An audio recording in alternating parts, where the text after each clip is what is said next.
I shall see you again, and your hearts will be full of joy. யோவான் 16:22. நான் உங்களை மீண்டும் காணும்போது உங்கள் உள்ளம் மகிழ்ச்சி அடையும். இது கிறிஸ்து வழங்கும் வாழ்வு தரும் நற்செய்தி. கிறிஸ்துவே உமக்கு புகழ்.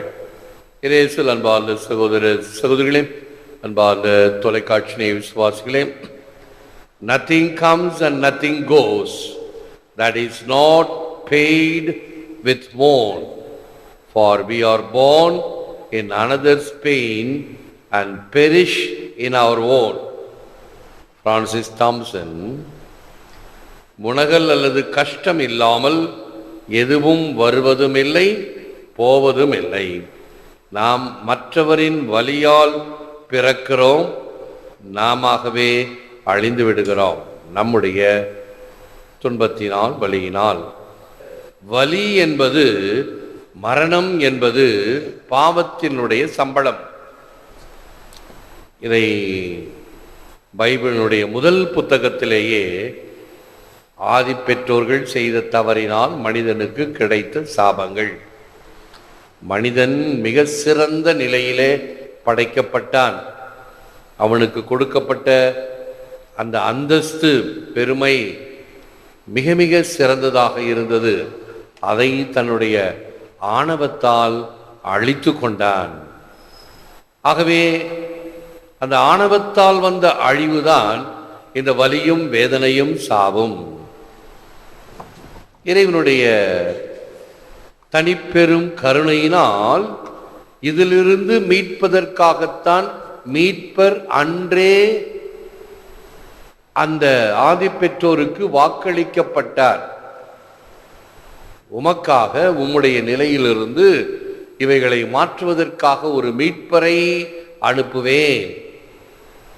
அது தன்னுடைய மகன் என்று அப்பொழுது அவர் சொல்லவில்லை, உனக்காக ஒரு மீட்பரை அனுப்புவேன். அவர் உன்னை இந்த பாவங்களிலிருந்து, இந்த சாபத்திலிருந்து, இந்த வேதனையிலிருந்து உன்னை விடுவிப்பார். அதற்கு ஒரு அடையாளமாகத்தான் இயேசு இறக்கின்ற பொழுது கோவிலினுடைய திரை சீலை இரண்டாக கிழிந்தது என்று யோவான் நற்செய்தியில் படிக்கிறோம். கல்வாரி மலையில் இயேசு இறக்கும் பொழுது எருசலேம் தேவாலயத்தில் ஹோலி ஆஃப் ஹோலிஸ் என்று சொல்லக்கூடிய சாங்தும் சாங்தோரும், அந்த மூலஸ்தானம் ஒரு திரை சிலையால் மறைக்கப்பட்டிருக்கும். இயேசு இறக்கின்ற அந்த நேரத்திலே அது இரண்டாக கிழிந்தது. அதனுடைய அர்த்தம் என்ன? தன்னுடைய மரணத்தினால், தன்னுடைய வேதனையினால், சிலுவை பாடுகளினால் நம்மை தடுத்திருந்த அந்த தடையை இயேசு நீக்கினார். இனிமேல் இறைவனுக்கும் நமக்கும் எத்தகைய தடையில்லை. எருசலேம் தேவாலயத்திற்கு மனிதர்கள், சாதாரண மனிதர்கள் போக முடியாது. உள்ளவரது குருக்கள், பிரபுக்கள், சமூக அந்தஸ்தில் இருப்பவர்கள் தான் உள்ள வரலாம். அதையும் தாண்டி பீடத்துக்கு வரணும்னா தலைமை குரு மட்டும் வருடத்துக்கு ஒரு முறை அந்த அடிக்கப்பட்ட செம்மறியாட்டின் பாவ பரிகார செம்மறி என்று நான் சொல்லியிருந்தேனே, அந்த பாவ பரிகார செம்மறியாட்டின் இரத்தத்தை எடுத்துக்கொண்டு வருடத்துக்கு ஒரு முறை, அதுவும் தலைமை குரு மட்டும்தான் வர முடியும். என்ன ஒரு ஃபில்டரிங் எஃபெக்ட் பார்த்தீங்களா? சாதாரண மக்கள் எல்லாம் வெளியிலே இருக்க வேண்டும். ஆனால் இயேசுவினுடைய இறப்பு இவைகளை எல்லாம் இந்த திரைசீலை இரண்டாக கிழிந்து மறுபடியும் எல்லோரையும் ஒன்றாக்குகிறது.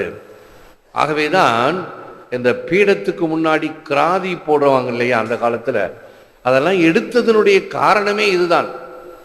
நாம் எல்லாம் இறைவனிடம் நெருங்கி போக வேண்டும். இறைவன்கிட்ட நெருங்கி வரமோ இல்லையோ, மாதா கிட்ட மட்டும் எல்லாரும் போயிடுவாங்க. எல்லா நேரமும் நேராக தபான்னு போய் மாதா கிட்ட போறாங்க. ஆண்டவர்கிட்ட நெருங்கி வா, அதுதான் இதனுடைய எண்ணம். ஆண்டவரிடம் நெருங்கி வர வேண்டும். அதற்காகத்தான் இயேசு இதை பலியாக, மீட்பின் பிணையாக தன்னுடைய வேதனையை ஒப்பு கொடுத்தார், பாடுகளை ஒப்பு கொடுத்தார், சாவை அர்ப்பணித்தார். In the midst of winter, I finally learned that there was in me an invincible summer. Albert Camus. இளவேனிற் கால மத்தியில் கடைசியாக என்னிலும் காண கிடைக்காத ஒரு கோடைக்காலம் இருப்பதாக அறிந்தேன். எல்லா நேரத்திலும் நம்முடைய உடலானது அந்த உஷ்ணத்தை தக்க வைத்து கொண்டிருக்கும். பிரான்ஸ் போன்ற மேல் நாடுகள்லாம் சொன்னால் நிறைய குளிர் நிறைந்திருக்கும். இன்னும் கனடாவில் எல்லாம் நம்முடைய திருப்பலியை பார்ப்பவர்கள் எல்லாம் அடிக்கடி சொல்வார்கள், ஃபாதர் வெளியே போக முடியாது, -14 டிகிரி, -20 டிகிரி என்று உறைநிலைக்கும் கீழே. அத்தகைய சமயத்திலும் நம்முடைய உடல் அந்த சூடாக இருக்க வேண்டும். வெளியில் இருக்கிற போல நம்ம உடலும் குளிர்ந்து போச்சுன்னா நாம் இறந்து விட்டோம் என்ற அர்த்தம். சூடு இருக்கணும், நாடி இருக்கணும், அப்போ உயிரோடு இருக்கிறாங்க. என்னிலும் காண கிடைக்காத ஒரு கோடைக்காலம் இருப்பதாக அறிந்தேன். பல வகையான வேதனைகளின் மத்தியிலே அந்த துணிவு, ஆண்டவருக்காக வாழ்தல், ஆண்டவருக்காக நிற்றல், ஆண்டவருக்காக அந்த கொள்கை பிடிப்போடு இருத்தல் இந்த உள்ளுக்குள் இருக்கக்கூடிய வெப்பம் தருகிறது. ஆன்மீக அறிஞர் சொன்ன வார்த்தைகளை ஞாபகப்படுத்துகலாம். நாம் பல கண்டுபிடிப்புகளை எல்லாம் கண்டுபிடித்து வாழ்க்கையினுடைய மிக உயர்ந்த நிலைக்கு வந்திருக்கிறோம். இதெல்லாம் ஒரு பக்கம் வந்தாலும் மறுபடியும் மனிதன் இந்த வெப்பத்தை உண்டாக்குகின்ற அந்த முதல் யுக்தியை கண்டுபிடிப்பான். இந்த தடவை இந்த சிக்கி முக்கி கடலை எடுக்கிற வெப்பம் அல்ல, உள்ளத்தில் இருக்கக்கூடிய அனல். எவ்வாறு இயேசுவின் இதயத்தை சுற்றி அந்த அன்பின் அனல் பற்றி எரிந்து கொண்டு இருக்கிறதோ அதே போன்று அன்பின் அனல் தன் உள்ளத்தில் இருப்பதை உணர்வான். சித்தமே புகுந்து எம்மை ஆட்கொண்டு தீவினை கெடுத்து உயலாம் பக்தி தந்து தன் பொற்களல்களே பன்மலர் கொய்து சேர்த்தலும் முத்தி தந்து இந்த மூவுலகுக்கும் அப்புறத்து எம்மை வைத்திடும் அத்தன் மாமலர் சேவடிக்கண் நம் சென்னி மன்னி மலருமே. திருவாசகம். அருமையான வார்த்தைகள். சித்தமே புகுந்து எம்மை ஆட்கொண்டு, என் உள்ளத்தில் புகுந்து என்னை முழுமையாக ஆட்கொண்டவரே. எவ்வாறு இரும்பை காந்தம் ஈர்க்கிறதோ அவ்வாறு இறைவன் நம்மை ஈர்க்கின்றார், தடுத்து ஆட்கொள்கின்றார். இப்படி பலரை தன் பணிக்கு ஈர்த்து கொண்ட இறைவன் நம்மையும் ஒவ்வொருவரையும் ஈர்த்து கொள்கிறார். நம் எண்ணத்தில் புகுந்து, சித்தமே புகுந்து எம்மை ஆட்கொண்டு தீவினை கெடுத்து, ஒன்று உடலளவில் அல்லது நம்மை சுற்றி இருக்கக்கூடிய வகையில் உய்யலாம் பக்தி தந்து. எது மிக சிறந்தது? நம்முடைய ஆன்மாவை இந்த பக்தியானது உயர்த்த வேண்டும். அதற்குத்தான் ஜெபங்கள், அதற்குத்தான் பாடல்கள். இவைகள் நம்முடைய உள்ளத்தை உயர்த்துகின்றது. உய்யலாம் பக்தி தந்து தன் பொற்களர்களே பன்மலர் கொய்து சேர்த்தலும். இது அருமையாக தயாரித்து ஆண்டவருடைய பீடத்தை இப்படி வைக்கும் பொழுது நாம் எவ்வளவு ஒரு நிறைவை எடுக்கிறோம். ஆண்டவருக்கு இவைகள் எல்லாம் அர்ப்பணம். இறைவனுக்கு மிக சிறந்ததை கொடுக்க வேண்டும். ஆக இந்த பன்மலர் கொய்து சேர்த்தல், முத்தி தந்து, அதுக்கு கொஞ்சம் கூட குறைவே கிடையாது. இங்க வந்தாங்கன்னா அப்படியே மாதாவுடைய கண்ணாடிய அப்படியே தடவி முத்தம். இப்படி வணங்கினா போதாதா, இந்த கண்ணாடியை தடவி தான். இந்த இந்து பசங்கள்லாம் இருக்கிறானுங்க, வந்து கண்ணாடியெல்லாம் எழுதி வைப்பாங்க, நான் பாஸ் ஆக வேணும், தேர்வாக வேணும் அப்படின்னு. இந்த பக்கத்தில் மாதா சுரூபம் வச்சிருக்க இல்லையா, கையை உடைச்சிட்டாங்க, மாலை போடுறேன் பேர் வழின்னு சொல்லி. இவைகள் அல்ல. நீ முத்தம் தருவது என்பது உன் அன்பை காட்டுவது. இங்கிருந்தே உன்னுடைய அன்பை தரலாமே. பன்மலர் கொய்து சேர்த்தலும் முத்தி தந்து இந்த மூவுலகுக்கும் அப்புறத்து எம்மை வைத்திடும்.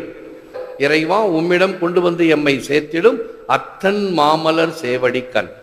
அத்தகைய இறைவனுடைய பாத மலர்களிலே நாம் சென்னி மன்னி மலருமே. சூசையப்பர் பாட்டு ஒன்று இருக்குது, சென்னி மகுட முடிவுணைந்த மன்னர் கோத்திர மாதவா. உம்முடைய தலை மீது நீ முடிபூண்டிருக்கிறீர், சென்னி மகுட. அந்த வார்த்தை தான். If you want to be always contented, because joy is an integral part of your life. Jose Maria, நான் எப்பொழுதும் திருப்தி அடைந்தவனாகவே இருக்க விரும்புகிறேன், ஏனெனில் மகிழ்ச்சி என்பது உன் வாழ்க்கையின் அங்கமாகவே இருக்கிறது. இறைவன் இந்த மகிழ்ச்சியை நமக்குள் கொடுத்திருக்கிறார். It's a promise that present pains will become future joy. நம்முடைய இந்த நிகழ்கால துன்பம் எதிர்காலத்தில் மகிழ்ச்சியை தரும், வெற்றியை தரும், கனியை தரும். It's all unto good, ஓம்னியா இன் போனும், எல்லாம் நன்மைக்கே. இன்றைய வழியே நாளைய மகிழ்ச்சி. ஆக இத்தகைய பின்னணியில் ஆண்டவரிடம் ஜெபிப்போம், முழந்தாள் இருப்போம். Lord Jesus, we are an Easter people and Hallelujah is our song. May we radiate the joy of Easter and live in the reality of Christ's victory over sin and death. ஆண்டவராகிய இயேசுவே, நாங்கள் அனைவரும் உயிர்ப்பின் மக்கள். அல்லேலூயா எங்கள் கீதம் எங்கள் வாழ்வு உயிர்ப்பின் மகிழ்ச்சியை பிரதிபலிப்பதாக. மேலும் கிறிஸ்துவின் சாவின் மீதும் பாவத்தின் மீதும் கொண்ட வெற்றியின் உண்மையில் வாழ்வோமாக. ஏற்று வரமருளும் இறைவா, காக்கும் கரங்களினால். ஆமென். ஆமென்.